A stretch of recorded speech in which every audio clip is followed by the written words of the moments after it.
మూసెట్లు తెచ్చాను ఇట్లాంటి చెట్టు కింద మాట్లాడి కొంతమంది మాట్లాడుతుంటారు, అవన్నీ నమ్మద్దు. సో మీరు మీకు నా వీడియోలు చూసారా, సర్టిఫికేట్ చెప్పినా తీసుకెళ్ళారా, ఆరామ్సే చేసుకోండి. సో మిగతా మీకు అక్కర్లేదు, అది ఒక్కరోజు రెస్ట్ ఇవ్వండి. సో ఆ సెల్ ఉండడం వల్ల చాలా ప్రాబ్లం అవుతుంది. మళ్ళీ దానికోసం ఎదురు చూడకుండా ఇదే చివరి అవకాశం గుర్తుపెట్టుకో. కమాండ్ సో ఇదే జాబ్ కొట్టాలని గుర్తుపెట్టుకో. నీకే చెప్తున్నా, నువ్వు డెల్ కావద్దు, నీకే చెప్తున్నా, నువ్వే జాబ్ కొట్టాలి, ఎవరు కొట్టరు. సో ఇప్పుడు డోంట్స్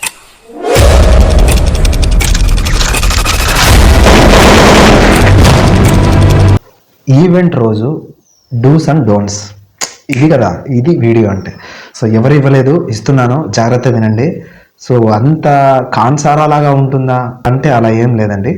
సో మనకి భయపడాల్సిన పని ఏం లేదు, బట్ కొన్ని పాటిస్తే మనం కాస్త ఇంప్రూవ్మెంట్ అవ్వచ్చు. సో అది ఎలా అనేది, ఆ కొన్ని పాటించడం ఏంటనేది చూద్దాం. సో ఫస్ట్ ఆఫ్ ఆల్ మన ఛానల్ విజిట్ చేస్తున్న వాళ్ళు సబ్స్క్రైబ్ చేసుకుని పక్కన బెల్ ఐకాన్ అయితే క్లిక్ చేయండి, పక్కనే ఉన్న లైక్ బటన్ కూడా క్లిక్ చేయండి. రన్నింగ్ గ్రూప్ ఇచ్చాను, రన్నింగ్ గ్రూప్లో జాయిన్ అవ్వండి. మీకు దాంట్లో చాలా ఇన్స్ట్రక్షన్స్ చెప్పడం జరుగుతుంది, అన్నీ కూడా వినండి, ఓకేనా. సో దాని తర్వాత ఇంకొక మ్యాటర్ ఏంటంటే, మీరు ఏదైతే ప్రిపేర్ అవ్వాలనుకుంటున్నారో అది ఒకటే అవకాశం అని గుర్తించండి. మళ్ళీ దానికోసం ఎదురు చూడకోకుండా ఇదే చివరి అవకాశం అని గుర్తుపెట్టుకో. కమాండ్ సో ఇదే జాబ్ కొట్టాలని గుర్తుపెట్టుకో. నీకే చెప్తున్నా, నువ్వు డల్ కావద్దు, నీకే చెప్తున్నా, నువ్వే జాబ్ కొట్టాలి, ఎవరు కొట్టరు. సో ఇప్పుడు డోంట్స్ మాట్లాడతాను. డోంట్స్ ఏంటి, మనము ఈవెంట్ రోజు వెళ్ళినప్పుడు డోంట్స్ ఏంటి? ఫస్ట్ సరే, రూమ్ నుంచి అంతా సర్దుకొని వెళ్తాము. ఈవెంట్ ముందు రోజు రాత్రి ఏం చేయాలి, ఈవెంట్ మార్నింగ్ ఏం చేయాలి, సో అసలు మనం ఏమేమి తీసుకుపోవాలి, ఏమేమి క్యారీ చేయాలనేది ఒకసారిగా నేను వీడియోలు అయితే 2-3 వీడియోలు చేశాను. ఒకసారి యూట్యూబ్ ఛానల్ చూసి వీడియో చూడని అర్థమవుతుంది. ఆ 2 చూస్తే నైట్ అండ్ మార్నింగ్, ఇప్పుడు గ్రౌండ్ కంటిన్యూషన్ 3 అర్థమవుతాయి. ఆ 2 చూసేసి దేనికి రండి, ఓకేనా. సో ఓకే, వెళ్ళేసి వచ్చారా, ఆ వీడియో చూసి వచ్చారా, ఓకే.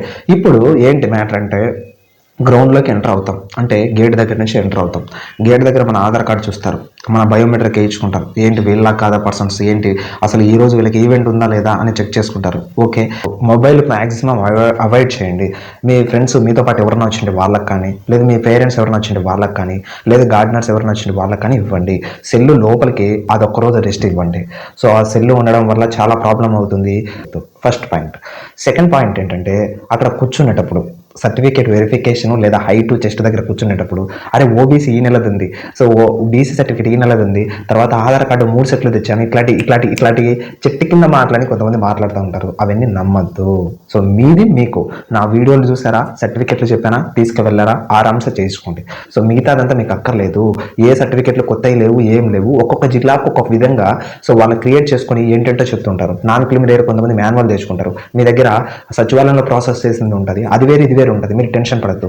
కొంతమందికి స్టడీ సర్టిఫికేట్ ఉంటుంది, స్టడీ సర్టిఫికేట్ బదులు రెసిడెన్సీ సర్టిఫికేట్ తెచ్చుకుంటాడు వాడు. సో మనం రెసిడెన్సీ సర్టిఫికేట్ తీసుకోవాల్సిన అవసరం అయితే లేదు, ఓకే. వెరిఫై అయిపోయిన తర్వాత గ్రౌండ్లోకి వెళ్ళిపోతాం. గ్రౌండ్లోకి వెళ్ళిపోయినప్పుడు మనకు ఫస్ట్ ఏం చెక్ చేస్తారంటే హైట్ చెక్ చేస్తారు, ఓకే. హైట్ చెక్ చేసిన తర్వాత చెస్ట్ చెక్ చేస్తారు. అమ్మాయిలకైతే హైట్ చెక్ చేసిన తర్వాత వెయిట్ చెక్ చేస్తారు. ఎప్పుడైతే మనం లోపలికి ఎంటర్ అవుతున్నామో అప్పుడు ఫేరింగ్ వదిలిపెట్టాలి. కొంతమంది బార్డర్లో ఉంటారు, ఫేర్ వదిలిపెట్టి సో అక్కడ కొలిచేది కూడా మనసులే, రోబోలేం కాదు కదా. సో అది ఒక మాన్యువల్ మిషన్ ఉంటుంది, ఇంకొకటి ఆటోమేటిక్ మిషన్ కూడా ఉంటుంది. సో మనము మాన్యువల్ అయినా చూస్ చేసుకోవచ్చు, ఆటోమేటిక్ అయినా చూస్ చేసుకోవచ్చు. బట్ ఏంటంటే నన్ను అడిగితే సో మీరు బార్డర్లో ఉంటే కన్నా మాన్యువలే బెస్ట్ అని చెప్తాను ఆటోమేటిక్ కంటే. ఆటోమేటిక్ మిమ్మల్ని బయట పెట్టేస్తుంది, మాన్యువల్ అలా కాదు కదా, కాస్త ఇలాగో మిమ్మల్ని పైకి లేపడం జరుగుతుంది. కాబట్టి మాన్యువల్ చూస్ చేసుకోండి. సో దాని తర్వాత ఏంటంటే హైట్లో కాస్త అటు ఇటు అవుతే మీరు అక్కడ రిక్వెస్ట్ చేస్తే సో కొద్దిగా మళ్ళీ చెక్ చేయండి అని పాసిబిలిటీ ఉంటే 1 సెంటీమీటర్ అట్లా ఏమైనా పాసిబిలిటీ ఉంటే కాస్త హైట్ లేపి ఏదైనా చేస్తే మీకైతే బెటర్మెంట్ అవుతుంది. సో నెక్స్ట్ హైట్ తర్వాత చెస్ట్ దగ్గర టెన్షనే పడద్దు. హైట్ దగ్గర కూడా మన వాళ్ళు ఏం చేస్తారంటే కాళ్ళు బెండ్ చేస్తారు. కాళ్ళు బెండ్ చేయడం వల్ల చాలా ప్రాబ్లం అవుతుంది. ఆ బెండ్ చేయడం ద్వారా హైట్ అనేది కూడా తగ్గడం జరుగుతుంది. ఇది ఒకటైతే గమనించండి. సో నెక్స్ట్ ఏంటంటే చెస్ట్ దగ్గర భయం, ఎక్కువ బ్రీతింగ్ పెరిగిపోయి టెన్షన్ బట్టి చెమటలంతా వచ్చేసి కాళ్ళు చేతులు వణికిపోతుంటాయి. పక్కన ఒక డిస్క్వాలిఫై అయిపోతాడు, అప్పుడే డిస్క్వాలిఫై అవుతాడు మన ముందరే. ఇంకా కుండ బద్దలు కొట్టినట్టే. ఏముంది, కుండ బద్దలు కొడితే నీళ్ళన్నీ బయటకు వచ్చినట్టుగా మన లోపల ఉన్న భయం అంతా బయటకు వచ్చేస్తుంది. చాలా భయం వేస్తుంది, ఏంటి సంగతిని. సో అలా కాదండి, టెన్షన్ ఏమక్కర్లేదు. అక్కడ కూడా కొలిచేది కూడా మనసు లేదు, ఓకే. సో ఏం చేయాలంటే చూడండి, బాగా గాలి అయితే తీసుకోండి.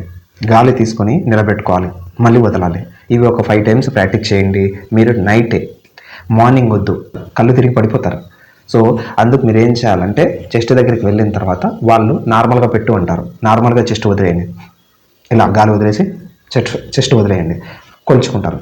మీరు ఒక్క మిల్లీ ఇంచు కూడా మీరైతే లోపల గాలి పెట్టద్దు, ఓకేనా. అలా కూడా పెట్టద్దు. చూడండి నా చెస్ట్ ఇంప్రూవ్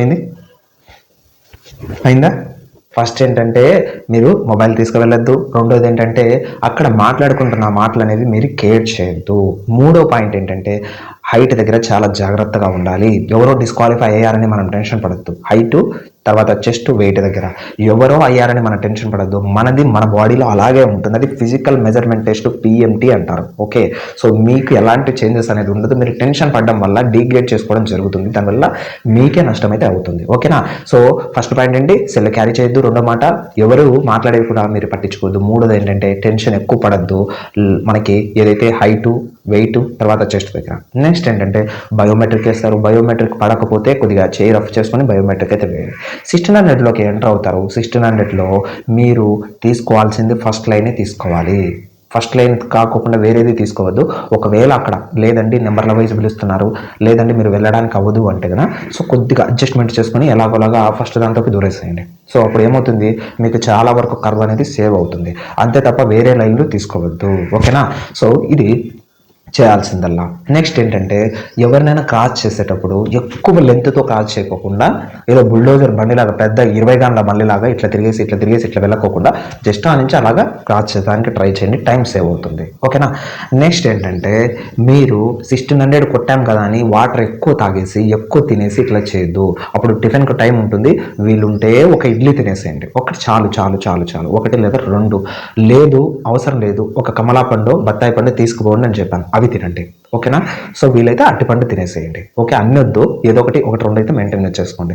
చేసుకున్న తర్వాత ఎప్పుడైతే మిమ్మల్ని 100 మీటర్స్కి పిలుస్తారో 100 మీటర్స్కి వెళ్తారు. 100 మీటర్స్కి వెళ్ళినప్పుడు మీరు ఏం చేయాలంటే నెక్స్ట్ 100 మీటర్స్ దగ్గర చాలా బాగా గుర్తుపెట్టుకోండి. అమ్మాయిలైనా అబ్బాయిలైనా మీరు మిడిల్ లైన్ తీసుకోండి. 5 మందికి పెడితే మిడిల్ లైన్ తీసుకోండి. నలుగురికి పెడితే రెండోది లేదా మూడో లైన్ తీసుకోండి. ఇటువైపు ఫస్ట్ లైన్ అటువైపు ఫస్ట్ లైన్ అసలు వద్దు. ఓకేనా. ఇదైతే గుర్తుపెట్టుకొని ఖచ్చితంగా తీసుకోండి. నెక్స్ట్ ఏంటంటే మళ్ళీ డోంట్స్ చెప్తున్నాను. సెల్ అయితే క్యారీ చేయొద్దు. వేరే వాళ్ళతో ఎక్కువ మాట్లాడద్దు. సో టెన్షన్ అయితే పడద్దు. బయోమెట్రీ దగ్గర ఏదైనా తంబ్ పడకపోతే కన్నా మీరు కాస్త ఆ ఫింగర్ రఫ్ చేసి నంబర్ అయితే వేయండి. 1600లో వేరే లైన్ అయితే అస్సలు తీసుకోవద్దు. నెక్స్ట్ ఏంటంటే 100 మీటర్స్ దగ్గరికి వెళ్తే కన్నా 100 మీటర్స్ దగ్గర మీరు రెండో లైన్ మూడో లైన్ తప్ప వేరే తీసుకోవద్దు. ఒకవేళ 1600 మీటర్స్ అయిపోయిన తర్వాత ఫుల్ బిర్యానీ కుస్కా లాంటివి తినకూడదు. సో ఏం తినాలంటే ఫ్రూట్స్ లాంటివి ఏదైనా తినాలని చెప్పాను. సో వీటన్నిటి కూడా డూస్ కన్వర్ట్ చేసుకోండి. డోంట్స్ చెప్పేశాను కదా, డూస్ కన్వర్ట్ చేసుకోండి సరిపోతుంది. నెక్స్ట్ లాంగ్ జంపర్ దగ్గరికి వెళ్తే లాంగ్ జంప్ చూడండి, మనలో నెంబరు 8వ నెంబర్ 9వ నెంబర్కి వస్తే ఫస్ట్ 5 మంది ఫోల్ అయ్యారనుకోండి, మనం టెన్షన్ పడద్దు. అది మన జంప్ అనేది మనకు మన ఛానల్ ఫాలో అయ్యేటోళ్ళకి ఆల్రెడీ ఒక మెజర్మెంట్ అనేది చెప్పాను. ఆ మెజర్మెంట్తోనే మీరు జంప్ ఎగరాలి. అదే మెజర్మెంట్ తీసుకోవాలి తప్ప వేరేది ఏం ట్రై చేయకూడదు. సో పోతనే అక్కడ ఇన్స్ట్రక్షన్ చెప్తుంటారు, మీరైతే మీ లెంత్ అయితే తీసేసుకోండి. సో ఎవరు ఏమనుకుంటారో, సో ఏదేదో మళ్ళీ ఊహించుకుంటారేమో, వాళ్ళు ఏమన్నా అంటారేమో అని మీరు లెంత్ తీసుకోకుండా అడ్జస్ట్మెంట్ అయితే జంప్ ఎగరద్దు. అమ్మాయిలైనా అబ్బాయిలైనా మీ లెంత్ మీదే. కోట్లాడుకుంటూ పోవడమే. సో వెళ్ళండి, లెంత్ తీసుకోండి, జంప్ ఎగరండి. ఈజీగా ఫాలో అయినా కూడా మీరు పాజిటివ్గా తీసుకొని రిమైనింగ్ 2 జంపులు కూడా మీయే కాబట్టి ఈజీగా ఎగరండి. ఓకేనా. సో ఈ విధంగా డోంట్స్ అండ్ డూస్ అయితే క్రియేట్ చేయడం జరిగింది. సో నచ్చింది అనుకుంటాను. తప్పకుండా లైక్ చేయండి. మీకు ఈ ఛానల్ వల్ల ఉపయోగం ఉంటే సబ్స్క్రైబ్ చేసుకొని పక్కనే బెల్ ఐకాన్ క్లిక్ చేయండి. రన్నింగ్ గ్రూప్లో జాయిన్ అవ్వండి. Thank you commenters. నేను మీ అశోక్.